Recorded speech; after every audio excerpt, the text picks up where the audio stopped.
What if I told you that the peace you feel right now, that quiet stillness you sometimes notice in the gaps between your thoughts, is not the emptiness you might fear it to be, but something far more profound, far more alive? What if I told you that most people spend their entire lives running from this very sensation, mistaking it for loneliness, for boredom, for the absence of something they believe they should be feeling, when in truth it is the presence of everything they have ever been, finally settling into place? You might have noticed it yourself, perhaps in the early morning when you wake before the world demands anything from you, or late at night when the noise of the day has finally dissolved and you sit alone in a room that feels both familiar and strangely new. There is a quality to the silence then, isn't there? Not the silence of being cut off, but the silence of being held. Your breath moves in and out without effort. Your body rests against the chair or the bed with a weight that feels honest, unguarded. And for just a moment, you're not trying to be anyone, not trying to solve anything, not even trying to feel peaceful. You simply are. Most people, when they encounter this state, become uncomfortable almost immediately. They reach for their phone, turn on music, start planning tomorrow, revisit yesterday's conversations in their mind, anything to fill the space. Because we have been taught, haven't we, that emptiness is dangerous, that silence means something is missing, that peace without reason is somehow suspicious, unearned, perhaps even a sign that we have given up. And so we push it away. We tell ourselves we should be doing more, feeling more, becoming more. We mistake the absence of chaos for the absence of life. But what if that assumption is backwards? What if the peace you feel, the one that arrives without announcement and asks nothing of you, is not a void at all, but the first sign that something inside you has finally come home? What if it is not the end of feeling, but the beginning of feeling truly, without the distortion of all the roles you've been playing, all the masks you've been holding up, all the noise you've been using to drown out the one voice that has been trying to reach you all along? This is not a new idea. It is not something I invented, nor is it something that can be taught in the way we teach facts or skills. It is something that must be recognized, the way you recognize your own face in a mirror after years of looking past it. Carl Jung spent much of his life exploring this territory, not as a philosopher constructing theories, but as a man who had walked through his own inner darkness and emerged with a map of sorts, not to tell others where to go, but to help them see that the journey itself is universal, that the patterns we encounter within ourselves are not random, not mistakes, not signs of brokenness, but the language of the psyche trying to bring us into wholeness. Jung spoke of the unconscious not as a basement where we store our shame and our fears, but as a living intelligence, a deeper layer of ourselves that speaks in symbols, in dreams, in sudden feelings that seem to come from nowhere, in synchronicities that we cannot explain but cannot ignore. He understood that the persona, the face we show the world, is necessary for navigating daily life, but that it is not the self, not the totality of who we are. And he knew that the journey toward integration, toward bringing the unconscious into awareness, toward allowing all the fragmented parts of ourselves to come together, is not a journey of addition, but of recognition. We do not become whole by acquiring more. We become whole by remembering what was always there. And this is where the confusion arises, where so many people lose their way. Because the culture we live in, the stories we are told from childhood, the images we see every day, all of them suggest that peace is something you earn, something you achieve after you have done enough, after you have fixed yourself, after you have reached some distant milestone where finally, you will be allowed to rest. But that kind of peace never comes, does it? Because the goalpost keeps moving. There's always one more thing to improve, one more wound to heal, one more version of yourself to become. And so the striving continues, and the exhaustion deepens, and the peace you glimpse in those quiet moments feels more and more like a betrayal, like something you should not allow yourself to feel until you have earned it. But integration does not work that way. Integration is not the result of perfection. It is the result of allowing what is already true to be seen, to be felt, to be accepted without judgment. It is the moment when you stop fighting the parts of yourself you have been taught to reject, when you stop pretending you're only the bright, acceptable, socially rewarded parts, and you begin to see that the shadow, the anger, the grief, the confusion, the longing, all of it is also you, and all of it has been waiting, not to be destroyed, but to be welcomed back into the whole.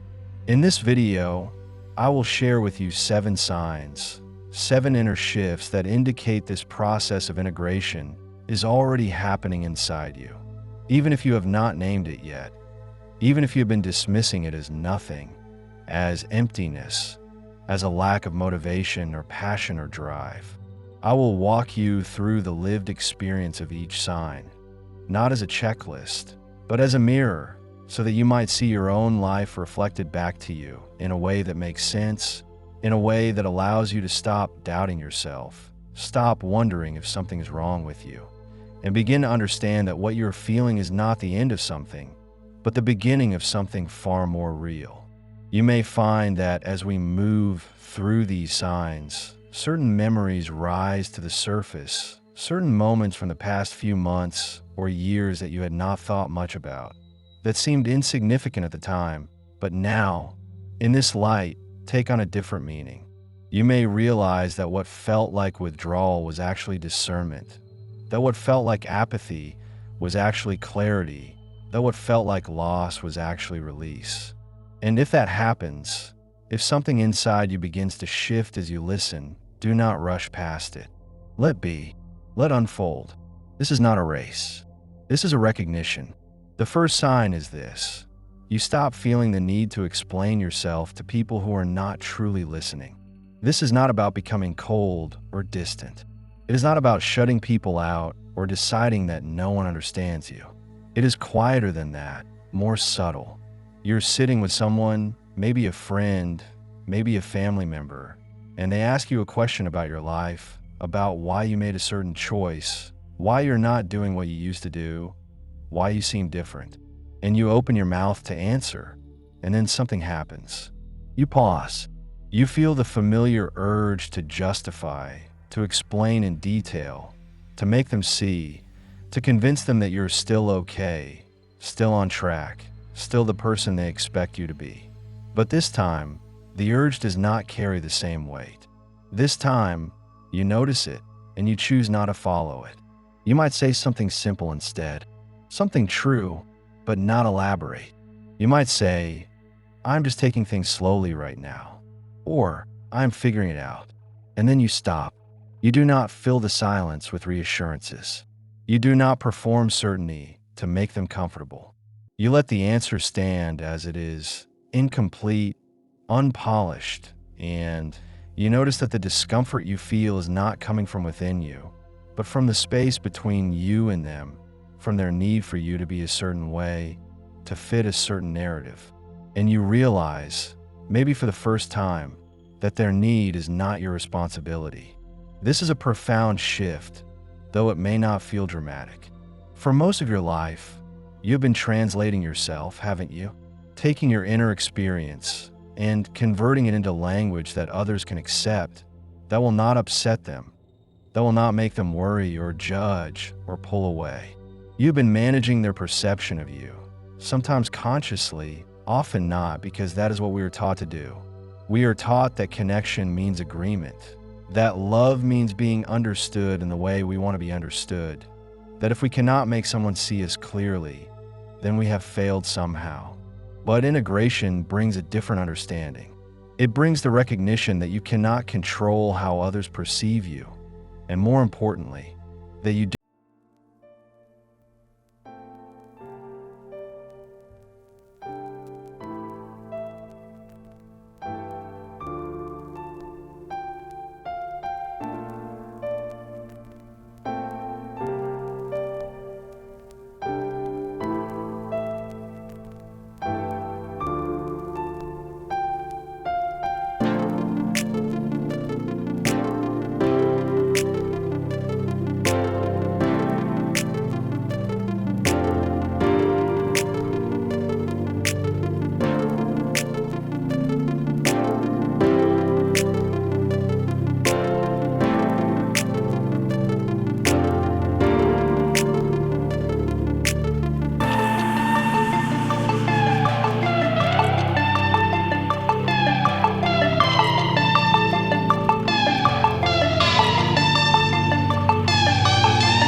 see you.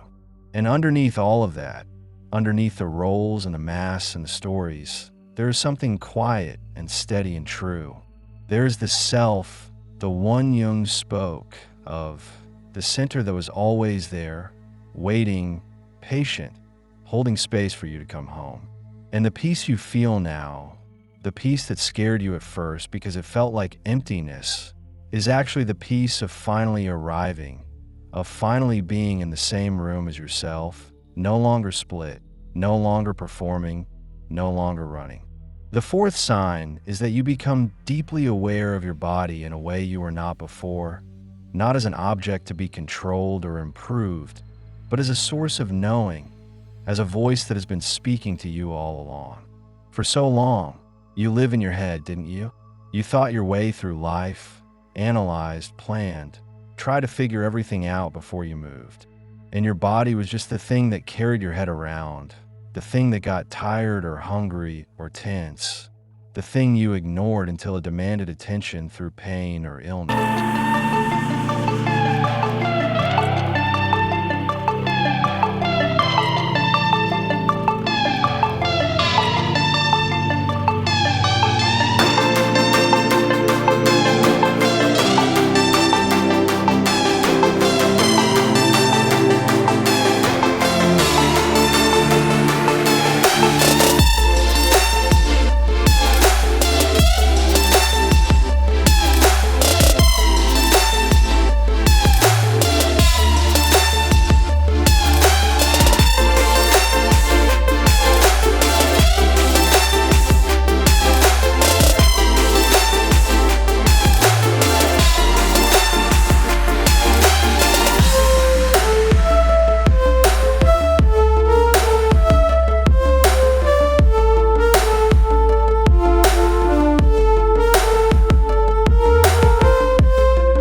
making space for the self to emerge.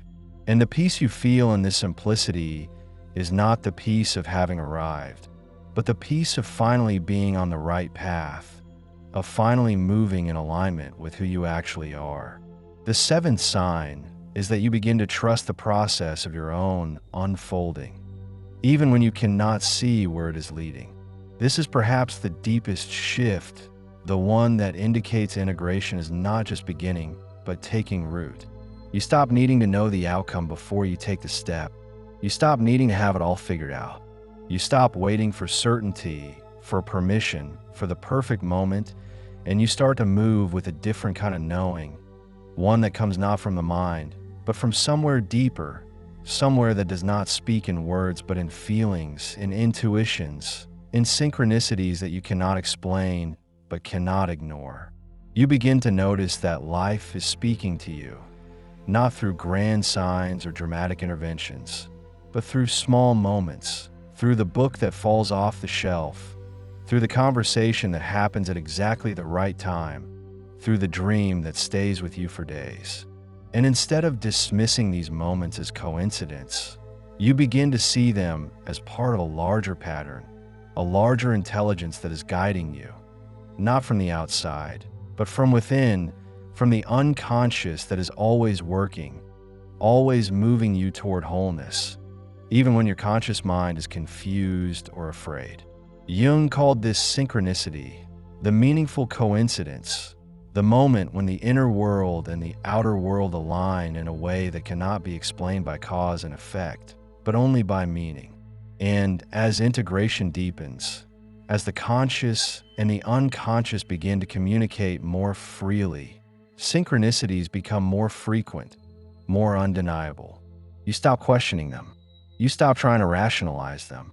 You simply notice them, honor them, follow them, and trust that they are part of your path, part of the unfolding that is already happening, whether you understand it or not.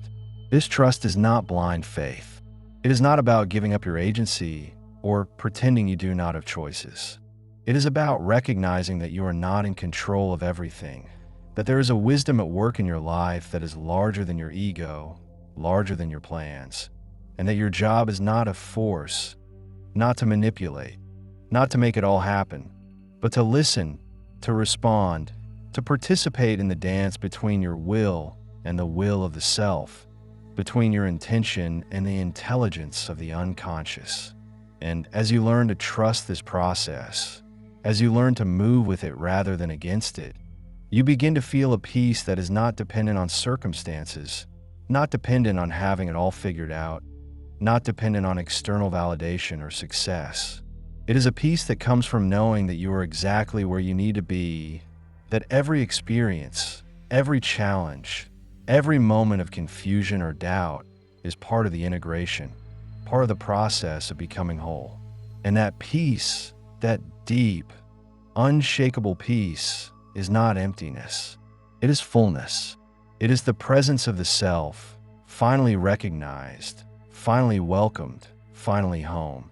All of these signs, these 7 shifts, are not separate events. They are facets of the same process, the same movement toward integration, toward wholeness, toward the alignment of